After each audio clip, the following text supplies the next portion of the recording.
Bonjour à toutes et à tous, bienvenue dans cette première de Le Live Echo Portrait d'entreprise. Aujourd'hui, nous allons parler événementiel, mais pas n'importe quel événementiel, avec mes trois invités qui sont ici avec nous. Stéphanie Culperas, qui est donc co-directrice de l'agence Aglaé.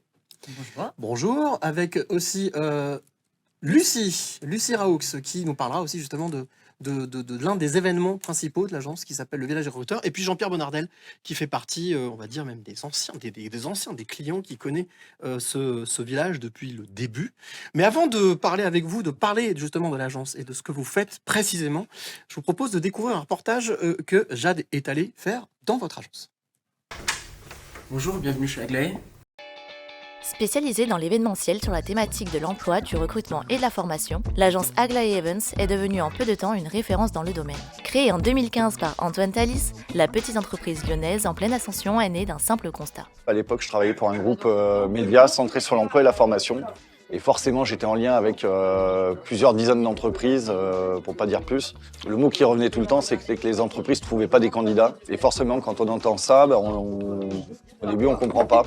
Et finalement, je me suis dit qu'un événement permettait sûrement de trouver une solution pour que les entreprises et les candidats puissent se rencontrer en direct et se parler directement. Aujourd'hui, Aglaé compte 12 salariés dans ses rangs qui travaillent tous d'arrache-pied, notamment sur l'événement phare de l'agence, le Village des Recruteurs. Un véritable Barnum devenu incontournable et qui est déployé chaque année dans 11 villes de France. La particularité du Village des Recruteurs, c'est qu'elle est organisée sur l'espace public et puis de travailler aussi avec à la fois la mairie, la métropole, l'ensemble des partenaires tels que Pôle emploi, l'APEC, Mission locale, Maison de l'emploi. C'est un bel exemple en fait de partenariat privé-public, c'est-à-dire que Aglaé, on est 100% privé.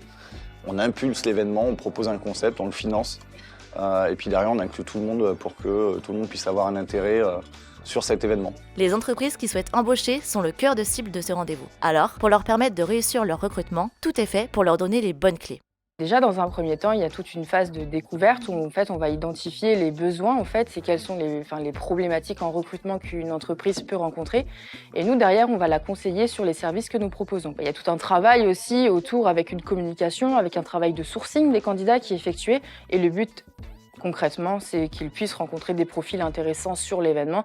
Et puis en parallèle, il y a aussi un onglet visibilité et valorisation de la marque employeur en participant à nos événements. Une recette qui semble fonctionner puisque l'agence prévoit la création de 2 nouveaux postes d'ici la fin de l'année. Alors voilà, nous avons fait un petit tour. Jade est allée faire un petit tour dans votre agence. Alors Stéphanie, vous êtes directrice associée de l'agence avec Antoine Thalys. Alors déjà, j'ai remarqué que l'équipe est jeune. Est-ce que c'est une volonté de votre part ou c'est le hasard? Alors, ça tient plus du hasard, en effet. On est en plein recrutement au sein de l'agence et il est vrai qu'on a une équipe très jeune. Est-ce que ça aide justement dans ce business du recrutement? On parle de recrutement, des entreprises qui veulent recruter. Le fait d'avoir une équipe jeune, est-ce que ça aide justement? Alors, je ne sais pas si ça aide, en tout cas, ça apporte une dynamique et un peu de fraîcheur et un regard un peu neuf aussi sur les pratiques qui sont en place depuis plusieurs années. Donc, ça apporte que du positif. Est-ce que si je vous dis écoute, efficacité, polyvalence, j'ai à peu près fait le tour des qualités peut-être que vous attendez de vos collaboratrices, collaborateurs et de l'état d'esprit général? Globalement, on est pas mal. Si on peut ajouter l'implication et l'engagement, et là, on est pile poil dans notre ADN. Alors justement, implication, engagement, on l'a vu dans le reportage, c'est Noémie qui nous parle de la relation avec le client. Quelle relation vous entretenez avec vos clients? Ça reste des clients ou alors justement il y a des coutumiers, comme on en parlait avec Jean-Pierre? Alors, on a une relation de proximité, on a un rôle vraiment de conseil et d'accompagnement pour travailler avec eux leur marque employeur, leurs enjeux de recrutement. Ça fait partie également de notre ADN, la satisfaction client, et c'est pour ça qu'on a des clients fidèles maintenant depuis plusieurs années. Alors Jean-Pierre, justement, vous êtes client de l'agence. Platinum Formation, c'est une entreprise spécialisée dans la formation. Qu'est-ce qui vous a amené à collaborer avec le Village Recruteur depuis le début d'ailleurs? C'est ça, oui. On fait effectivement de la formation certifiante et diplômante, donc on a un CFA également. Donc on a besoin de visibilité, évidemment, même s'il faut parfois être discret. On en parlait tout à l'heure en plateau, mais on a besoin de beaucoup de visibilité. C'est ça qui m'a plu, et surtout, aujourd'hui, l'agence d'Antoine et de son équipe devient un petit peu incontournable sur Lyon, au moins pour la partie emploi, formation, recrutement. C'est un peu ça qui nous a fait travailler ensemble depuis le début. Puis il y a l'aspect, maintenant on me connaît un peu sur Lyon, l'aspect convivialité qui fait que autour d'un verre et d'une soirée réseau, on connaît beaucoup de monde et moi je travaille qu'en réseau, je fais pas de prospection, donc c'est un gros plus. Concrètement, qu'est-ce que ça vous a apporté ces villages? La présence de Platinum Formation sur le village des recruteurs? Est-ce que ça vous a permis de trouver des bons profils, de répondre aux attentes des entreprises qui cherchent justement, des personnes à se former? Oui, on est un peu à double niveau sur le salon. On est à la fois un exposant, où on cherche globalement des clients, enfin des apprenants, on appelle ça nous des apprenants. Et puis, j'ai tendance à dire en plaisantant que je fais un peu mon marché au travers des clients du salon, parce que forcément, c'est des entreprises, elles cherchent à recruter. Mais on a aussi un centre de formation à côté, au-delà du CFA, et on a besoin d'entrepreneurs qui, eux, ont des problématiques de formation en bureautique, en langue, en management, en service RH. Donc on fait voilà, double entrée. On reçoit on est visité entre guillemets par des apprenants, et puis on a des entreprises avec lesquelles on commence à travailler, on va dire. Alors, dans une entreprise, il y a l'équipe, mais il y a aussi justement la dynamique, le chiffre, l'écho. Et j'ai demandé à Jade lors de sa visite dans votre agence, de faire un point en quelques chiffres de l'agence Aglaé. Alors que la région Auvergne-Rhône-Alpes représente le deuxième bassin français pour le secteur de l'emploi, on peut dire que l'agence lyonnaise Aglaé Evans a eu raison de miser sur ce secteur. Avec un chiffre d'affaires aujourd'hui dépassant le million d'euros, elle est devenue une référence sur le terrain, grâce notamment au rendez-vous qu'elle organise depuis 2015. Son nom ?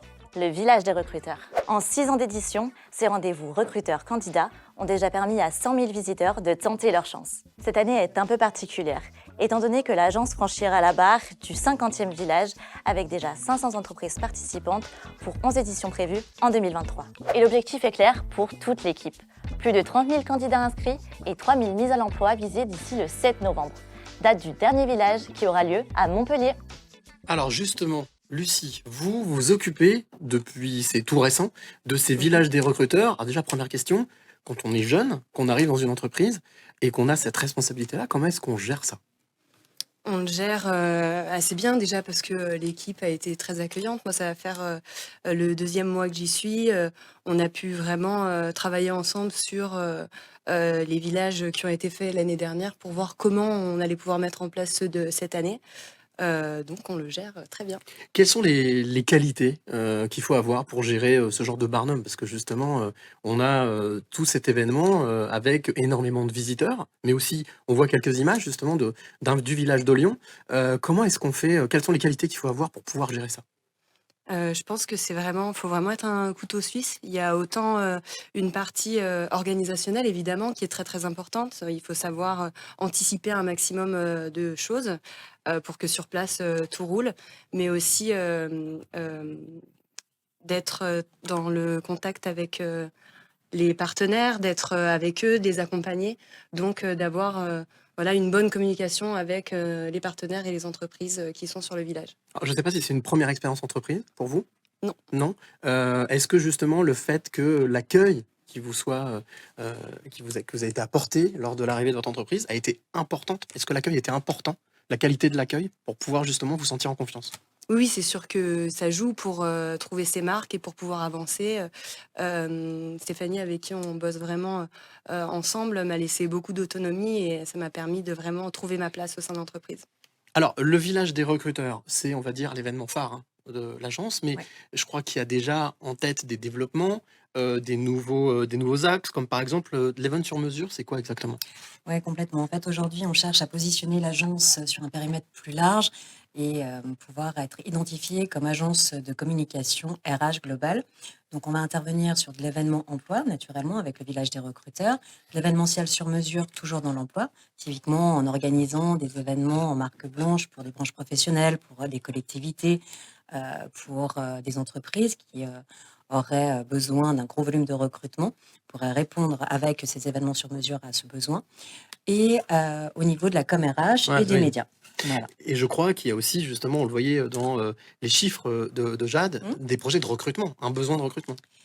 Absolument, on se développe, donc qui dit développement, il faut du renfort de ressources. Donc c'est un vrai sujet, comme pour nos clients. On est en plein recrutement. Donc, Bah, justement, il faut en profiter. Quels sont les profils qui sont recherchés? on a 2 postes ouverts de consultants au sein de l'agence Aglaé. Donc, dans les grandes lignes, l'émission, c'est de contacter des entreprises qui seraient à l'écoute et à la recherche en fait de collaborateurs notamment ou de solutions par rapport à leur enjeu de recrutement et de leur proposer nos différentes offres de services. Ah ben merci à vous d'être venu ici sur le plateau Lyon Entreprise pour cette première, donc le live éco portrait d'entreprise. Le message est passé. Si vous vous sentez justement correspondre à ce profil, au profil que Stéphanie Cuperas vous a donné, eh bien n'hésitez pas à prendre contact avec directement l'agence ou avec Lyon Entreprise, bien entendu. On fera le raccord directement avec vous. Merci Stéphanie, merci Lucie, merci Jean-Pierre, et on se retrouve très vite pour un prochain numéro de Portrait d'entreprise.